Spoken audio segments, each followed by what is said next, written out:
Terima kasih Anda masih bersama kami. Bagi Anda baru saja bergabung, kami hadirkan kembali 3 berita utama hari ini.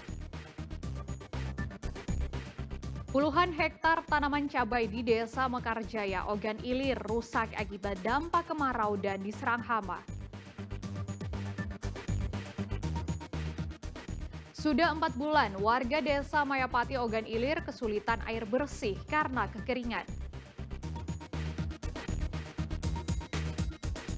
Menteri Pendidikan Dasar dan Menengah Abdul Muti berencana akan memberlakukan wajib belajar 13 tahun.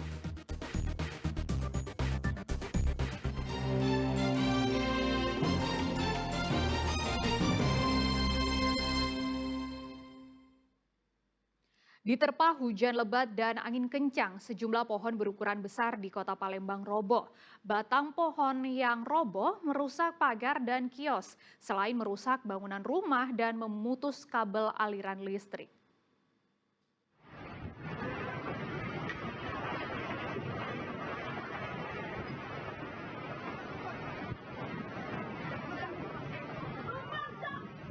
Pohon berukuran besar yang berada di tepi Jalan Super Semar, Kecamatan Kemuning, Kota Palembang, roboh pada Jumat sore pekan lalu. Robohnya pohon berukuran besar ini hampir saja menimpa pedagang kaki lima yang berjualan di bawahnya. Tumbangnya pohon ini juga membuat kabel listrik terputus, serta membuat pagar rumah warga yang berada persis di sisi pohon juga ikut rusak tertimpa batang pohon yang besar. Kakak yang jualan es teh di sini, loncat di depan bang. Terus, Nyampak kalau oh, ngangkat ya lo.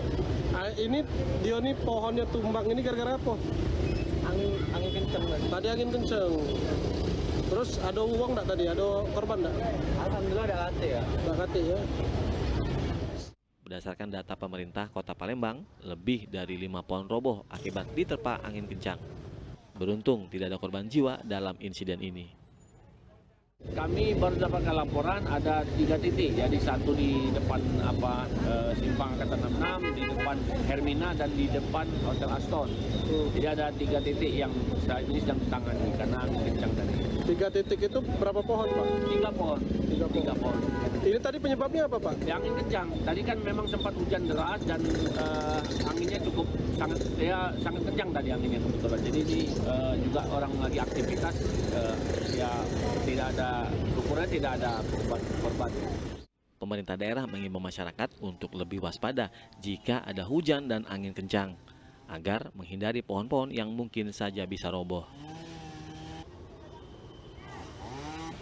Ardian Saputra melaporkan dari Palembang.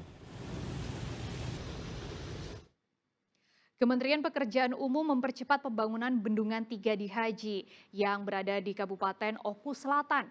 Bendungan ini untuk mendukung aliran irigasi ke sawah petani dalam program swasembada pangan. Pembangunan ditargetkan rampung pada tahun 2026 mendatang. Menteri Pekerjaan Umum Dodi Hanggodo melakukan kunjungan kerja pertama ke Provinsi Sumatera Selatan. Dalam kunjungannya, Menteri Pekerjaan Umum ini meninjau sejumlah fasilitas jalan hingga bendungan. Dalam program swasembada pangan, Menteri Pekerjaan Umum juga memastikan pembangunan Bendungan 3 Haji yang berada di Kabupaten Oku Selatan akan dipercepat. Hal ini agar air bendungan dapat segera mengaliri sawah milik petani dan masyarakat. Saat ini, proses pembangunan Bendungan 3 Haji telah mencapai 66%. Dan ditargetkan pembangunan akan selesai pada tahun 2026 mendatang. Dan bendungan yang ada kan indeks tanam sekarang 1,78. Mudah-mudahan dengan ada bendungan 3 di Haji bisa naik menjadi 2,8 atau 2,9. Tentunya semua juga harus berkoordinasi dengan Kementerian Pertanian dan teknis terkait karena tanpa support beliau juga apapun yang kita kerjakan tidak ada artinya. Jadi di sini teman-teman, apapun yang kita bicarakan hari ini untuk air, untuk apapun itu mensupport Kementerian terkait. Kira-kira gitu lah. Pak, untuk pembangunan Bendungan 3 di Haji tadi selesainya kapan, Pak, targetnya? Rencananya di 2026, insya Allah di 2026. Mulai. Nantinya setelah dibangun, Bendung 3 Haji juga direncanakan akan mampu menjadi pembangkit listrik tenaga air yang mencapai 40 MW. pada pemerintahan Prabowo Gibran rencananya akan membangun sejumlah bendungan di beberapa provinsi guna mengejar target swasembada pangan. Ardian Saputra melaporkan dari Oku Timur. Menteri Pendidikan Dasar dan Menengah Abdul Muti memastikan berencana akan memberlakukan wajib belajar 13 tahun bagi anak. Program ini akan dimulai sejak taman kanak-kanak. Ini dilakukan agar dapat membangun generasi Indonesia yang berkualitas.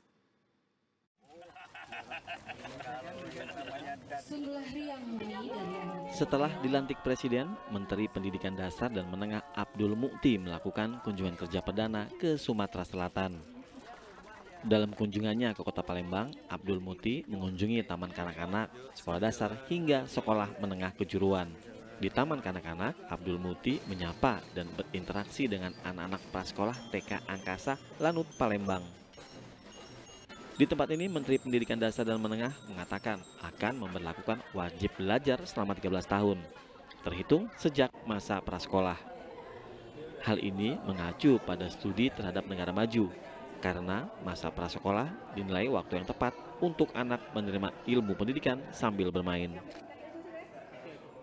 Karena memang sekarang kan kita berusaha untuk meningkatkan layanan pendidikan untuk semua dan juga pemberlakuan insya Allah nanti wajib belajar 13 tahun. Sehingga karena itu kita mendatangi TK, ini juga TK yang pertama kali saya datangi sebagai menteri. Karena memang itu bagian dari upaya kami membangun generasi Indonesia berkualitas itu harus dimulai dari pendidikan usia dini. Selain itu, Kementerian Pendidikan Dasar dan Menengah juga akan meningkatkan kualitas guru, mulai dari guru taman kanak-kanak hingga guru menengah atas. Ardian Saputra melaporkan dari Palembang. Ratusan karateka muda mengikuti kejuaraan karate Gokasi Sumsel 2024 di Kota Palembang. Kejuaraan ini digelar untuk mencari bibit unggul yang akan dipertandingkan di kejuaraan nasional maupun internasional. Kejuaraan Karate Gokasi 2024 ini digelar di gedung Aula Sekolah Olahraga Negeri Sriwijaya di Kota Palembang pada Sabtu pagi. Kejuaraan internal Gokasi ini diikuti sebanyak 537 karate se-Sumatera Selatan.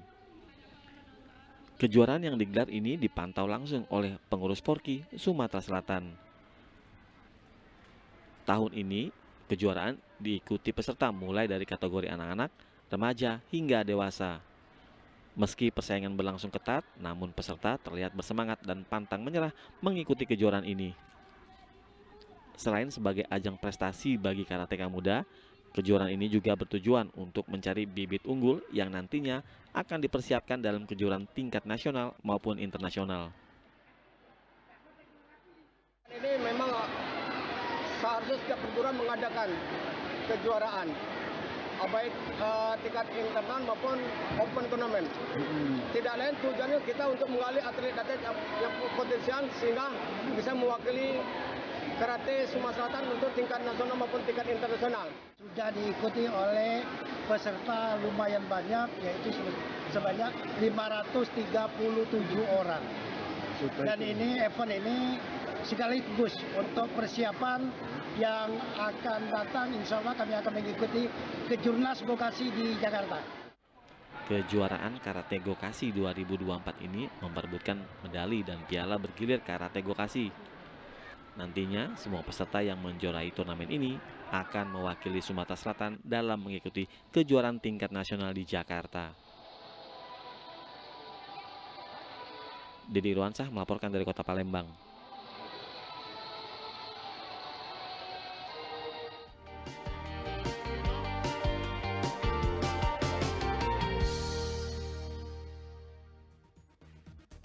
Laporan tadi mengakhiri berita Palembang hari ini. Saya Frin Meriana, berterima kasih atas kebersamaan Anda. Selamat beraktivitas dan sampai jumpa.